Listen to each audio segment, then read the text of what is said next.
So it occurred to me after I wrote today's reflection that do you guys know what a mashup is? A mashup? It's a musical thing, I think. Tell me if I'm doing this wrong. But it's where you take a couple or three different songs and blend them all together or splice them into one another and make a new song.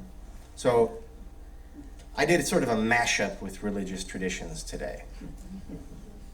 I don't know that it makes a new song. I think it just makes an old song sound a little bit different. Of course, it's about forgiveness. And last week, somebody asked me how we forgive. And I responded that forgiving is something that affects the forgiver as much as it does the one being forgiven. And that it doesn't condone the offense or encourage its repetition. That in fact one can forgive but not approve. And that this is necessary for the clarity that is bestowed on the forgiver. So we'll explore that and more about the power of forgiving next week. Today we are going to talk about seeking forgiveness, asking for forgiveness, and most importantly, understanding ourselves both as needing forgiveness and as forgiven. And this is not so easy. It is far more easy to think and talk about forgiving others. The underlying assumption of forgiving others is a comfortable one, even an empowering one. The assumption is this: you are right and the other is wrong. Even more deliciously, you are right and the other has wronged you. And now all that pent-up disappointment that you lug around with you every day is given a blank check to both luxuriate in this minor martyrdom and also to vent itself in resentment until such time as we remember that we might do and be better by forgiving, which we'll think about more next week. But the first little narcissistic bubble bath of martyrdom and resentment happens before forgiveness, right? So throughout it all and even afterwards, there's this piece about the ego, an ego gratification of being superior, an attitude that is not so unfamiliar to we enlightened Unitarian Universalists. We are, after all, well practiced at privilege and self-righteousness, are we not? Am I not? So much so that it goes unnoticed and is second nature. So it is easier and even somehow automatically correct feeling to think about forgiveness when we're the one doing the forgiving. The far trickier thing is to talk about forgiveness when we are seeking it. And we don't like to think about that much, and that's not too surprising.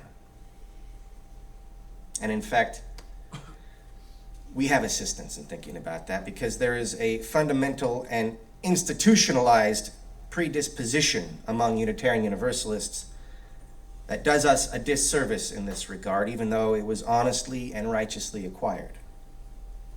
Our first principle holds that all people have inherent worth and dignity. This, to use theological language, is a salvific message. It is a saving message. It absolutely saves lives and empowers our best behavior. However, because it is not paired with a balancing statement about our fallibility, it can be superficial and comes with a dark side as well as unintended consequences. The lack of this balancing statement is likely because, in some ways, our first principle is a nuanced and thoughtful critique of, or alternative to, or reaction to, the Christian concept of original sin.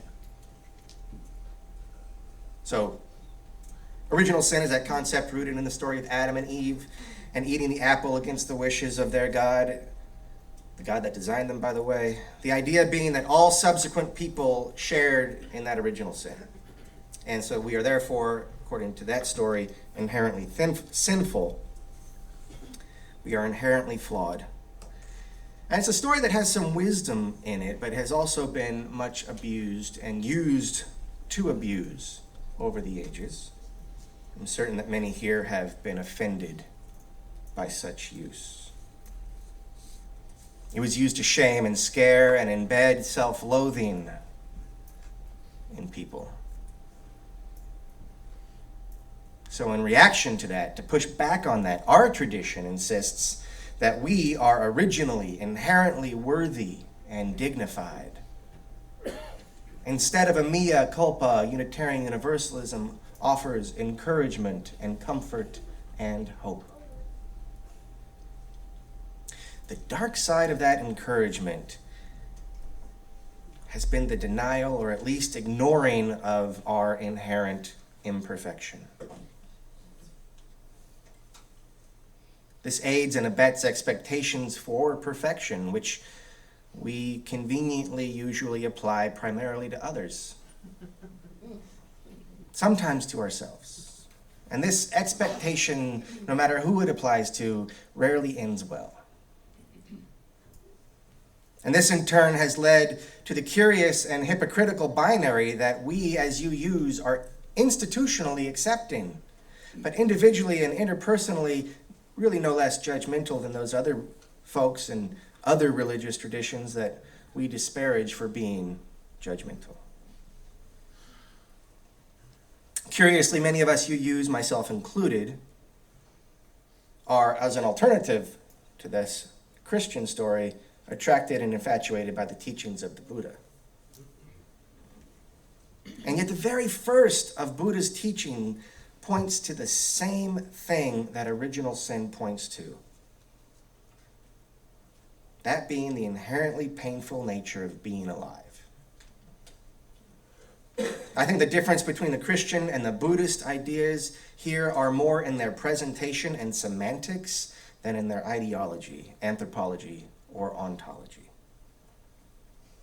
It is a semantic difference rather than a thematic difference. Now, original sin feels more personal, like it's a judgment upon us that we did not earn, whereas the Buddhist concept is put in such a way where life comes with suffering feels more like an observation. So that's easier for us to deal with. But the Buddha was not saying that we are pristine and all else in the world and life is fraught with suffering. That we are innocents in a hostile environment, just the opposite.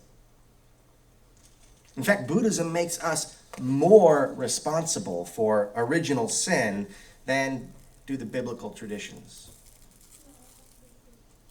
After all, Gautama was saying that human engagement with the world is constantly corrupting itself for itself.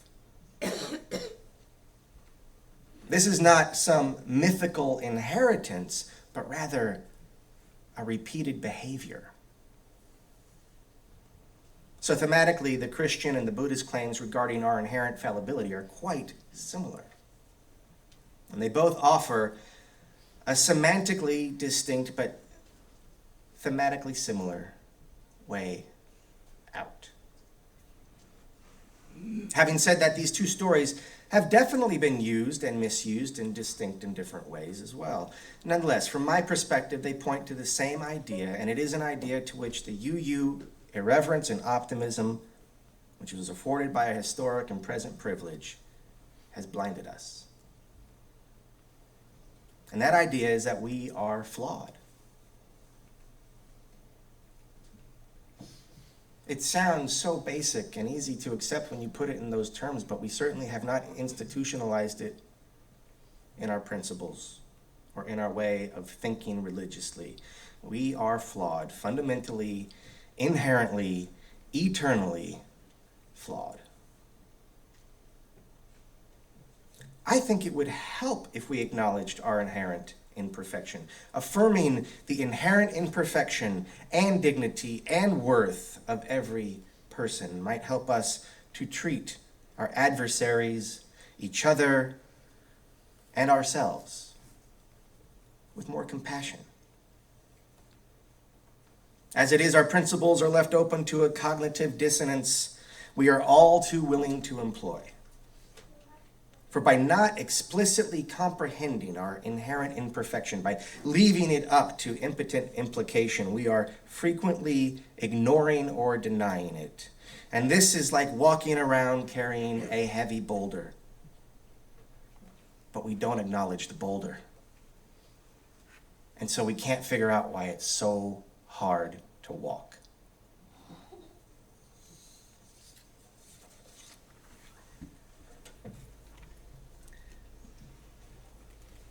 So part of the genius of our first principle,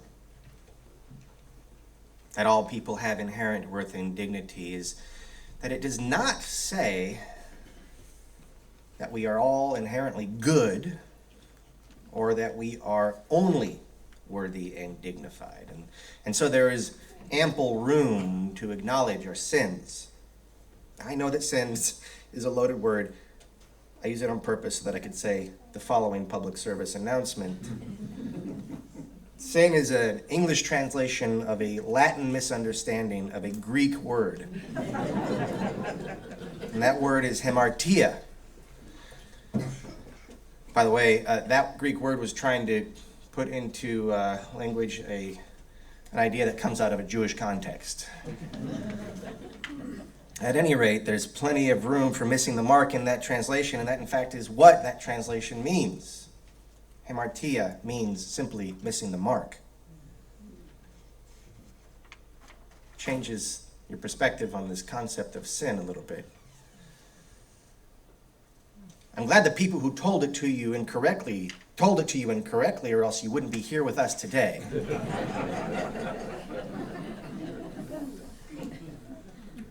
It doesn't mean that you're a shameful, wanton pussbag damned to hell and pain. It means that you've missed the mark. You didn't hit the bullseye that time. It means imperfection.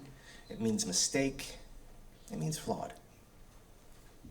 But while our principles neglect to acknowledge our sins, they do not preclude them. We do that on our own. We sin on our own. Probably because our culture encourages us to do so, and also because it's not comfortable to admit our flaws and acknowledge our mistakes. And so we walk around with this great burden of unaddressed imperfection. And then when that burden gets too heavy, we just drop it and it breaks things. Either ourselves or others. We walk around without truly comprehending, in spite of all the evidence, that we are all flawed. Ourselves and the person next to you. And when we discover a flaw, we freak out. We berate ourselves or resent others. We get angry or ashamed. Our reaction cycle ramps right up. We lose our freedom to that reaction. And so denying our inherently flawed nature actually cedes our freedom and imprisons us in reactivity.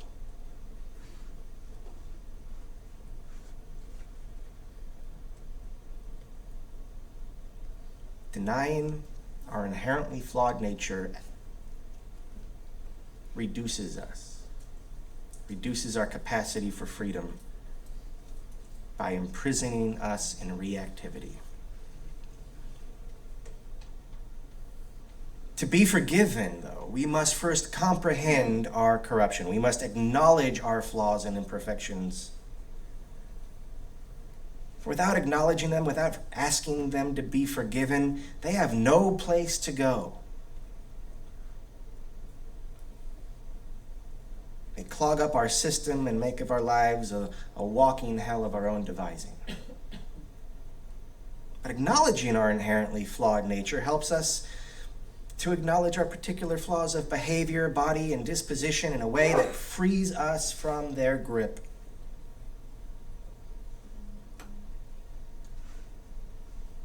It's not an excuse now. It won't do for us to go around causing harm and then saying, hey, it's my inherently flawed nature. I'm off the hook. Now, much like granting forgiveness does not imply we are encouraging the offense, it is also true that being forgiven does not mean that we are no longer accountable. In fact, it means just the opposite, doesn't it? Once forgiven, or more accurately, once we understand our need to be forgiven, we have comprehended on a deep level a mistake made and are now aware of it. And that awareness, among other things, ought to prevent its repetition. Now, even though it fails to acknowledge our shadow side, which I personally think is itself a flaw, our first principle does point to the way out. Understanding worth and dignity as inherent means that there is within each of us access to an understanding that is uncompromised by our engagement with life. I would say this is thematically in line with the ways our other two examples today, Christian and Buddhism, both of them are sources that they have presented. The way out is similar to ours. And ultimately, the way out of original sin, beyond whatever concept of Christ one comprehends, is the understanding of our brokenness coupled with the grace of God. And ultimately, the way out of the inherent corruption of living, dukkha, in the Buddhist tradition, the way out of suffering is the comprehension of suffering and the cessation of the habits that create it. In other words, while life may be suffering, there exists at every moment the possibility of freedom from suffering. Another word for at every moment is eternally. And so both of these traditions find redemption in an eternal possibility, a possibility that is not beholden to the slings and arrows of outrageous fortune, an eternal, unperturbed sanctuary that is available to us no matter our circumstance or prior choices, something inherent, something bestowed by grace. And we name that something dignity and worth, inherent dignity and worth. And it's not so grand sounding as the grace of God, nor is it so exotically seductive sounding as nirvana. Yet inherent worth and dignity is their theological peer. But the wisdom of these other traditions make explicit where we, in our implicitness, are more obscure. And the wisdom is this: to find this unperturbed, eternal sanctuary available to each of us, we must first come face to face with our imperfections. To find the unperturbed, eternal sanctuary available to each of us, we must first come face to face with our imperfections. Ignoring our imperfections turns them and us into disappointments and imprisons us in reactivity. Facing them, comprehending them, frees us from reactivity, which to my way of thinking is the only kind of pure, unmitigated freedom that is possible. And it feels good. And it does good. By seeking forgiveness for our missteps, do we move beyond our missteps? Some of our mistakes offend a friend, some offend ourselves, and some offend some deeper understanding. So you may need to ask your friend to forgive you. Or you may need to ask yourself to forgive you, or you may need to ask something more difficult to define. But do not let pride, nor shame, nor lack of clarity impede you. Ask. As soon as I say ask for forgiveness, I feel the old, "What have I got to be forgiven for?" protestation well up inside me. That is a patently ridiculous response. I do not need to list the examples. You can find them very easily, I am sure, if you try. There are plenty. There will always be plenty of things for which we, each of us, and collectively all of us, need to be forgiven. That's our nature. But it is through this acknowledgement of imperfection that this is understood without the cost of judgment, and through which our dignity is accessed. It is also true that through the denial of our inherently flawed nature, that our buffoonery is on display. Denial of it is proof of it. That is, denial of our inherently flawed nature is proof of our inherently flawed nature. Asking forgiveness is a response to the comprehension of our anthropological imperfection. It doesn't mean that you are to wallow in self-pity and beg for pardon. It means you are to seek your freedom in responsibility. And there is freedom in feeling forgiven. More than that, remember the freedom that you had when you released your muscles, right? That is a reflection. There is freedom in feeling forgiven. More than that, there is freedom in the heartfelt petition of forgiveness. For therein you will find the path to that unperturbed sanctuary. You'll find the path to your inherent worth and dignity as you free yourself from reactivity. Earlier I said that affirming the inherent worth and dignity of all people saves lives and empowers our best behavior. But it does so mostly for those who understand that their lives are in jeopardy, or that their behavior can always improve. You do not know that you are inherently forgiven until you find the need to be forgiven.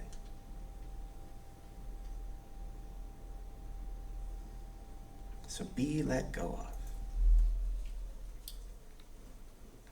Understand that you have reactivity and that you are released from it. All you have to do is comprehend and ask. Afiente.